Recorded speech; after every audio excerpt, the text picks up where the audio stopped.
Ciao ragazzi, my name is Anthony. Welcome back to Inter Worldwide. Sorry the content has been slow today, especially with the amount of news that we have gotten. I had every intention of waking up this morning and reacting to the Champions League draw. Work got the better of me on the way home. Fatigue got the better of me. Live drive got the better of me. No battery got the better of me on my phone as well. And after coming home, I've just had to duck out for some family-related stuff. Father's Day weekend here in Sydney, here in Australia. So happy Father's Day to all the fathers out there, no matter where you are in the world. And if it is your Father's Day or not, really couldn't care. Happy Father's Day.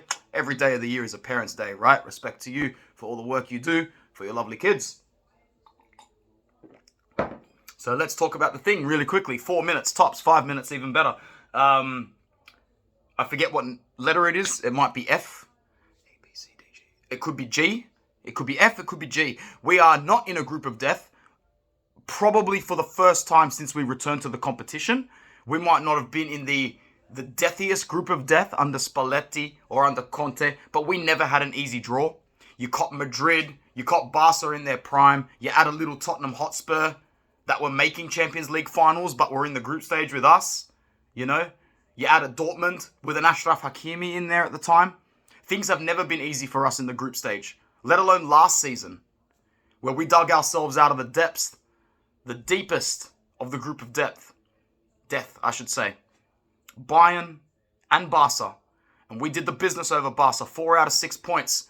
We did so well in the group stage last season, the 2 legs against Bayern München were irrelevant. And now we have a different beast to tame. The beast within. The beast within. And what does that mean?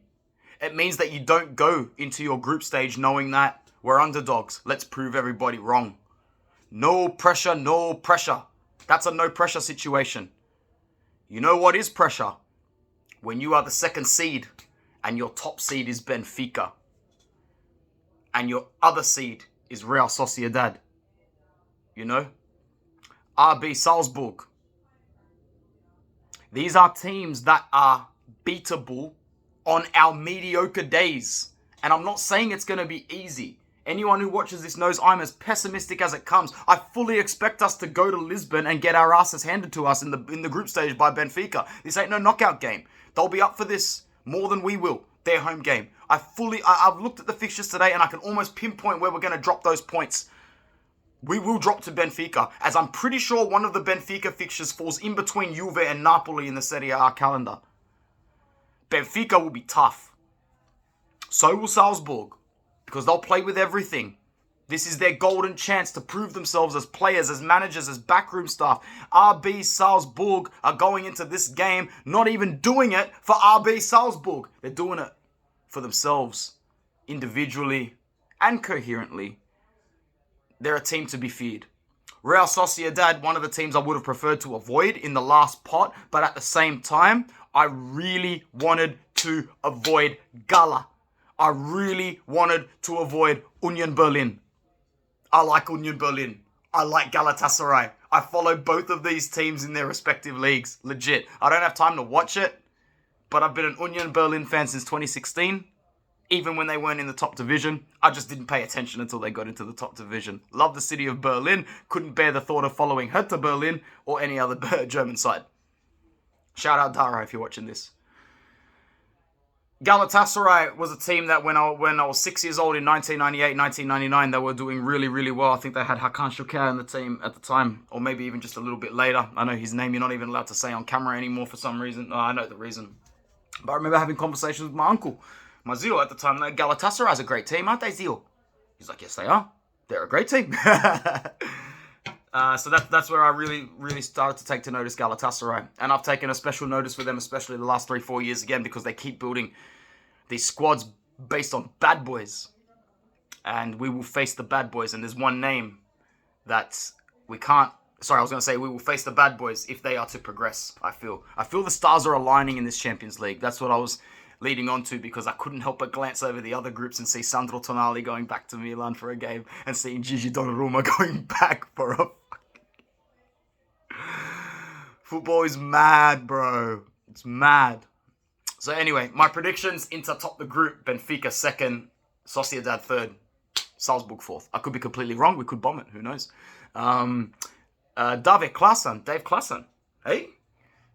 You know me, man. I love Dutch players. I love Dutch players. I love players from the Dutch league, from the Eredivisie, because I know that Dutch people come with discipline. They come with a will to win and a desire to play at a high level and prove not only to the people around them, but to prove to themselves. Intrinsically and morally, the Dutch value health and fitness and longevity. Longevity. Unless your name is Wesley Schneider, of course. So, another Dutchman coming into the team with Denzel Dumfries as well. Like, I am not mad about this whatsoever. It's a free transfer. Apparently, the medical's being done right now. This one really snuck in under our noses. This is the last midfielder in the squad, but now I think we've got too many.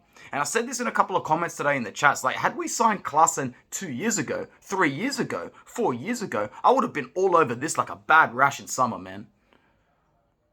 We're signing him at a time in his career where I don't think he can offer as much of what we think he can. But the deal is too good to not take. It's so free. He keeps the same wage. I actually think he might take a wage reduction. And there is zero compensation to Ajax Amsterdam. Zero. So that's it. Champions League. Pretty good. Pretty good. I can't argue with that.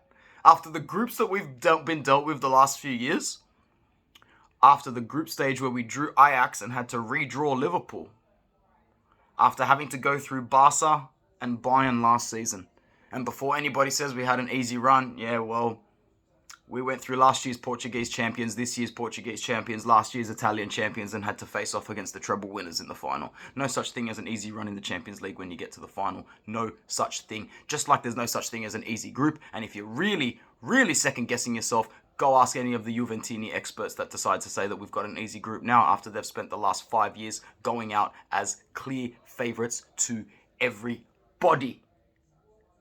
Have a good weekend.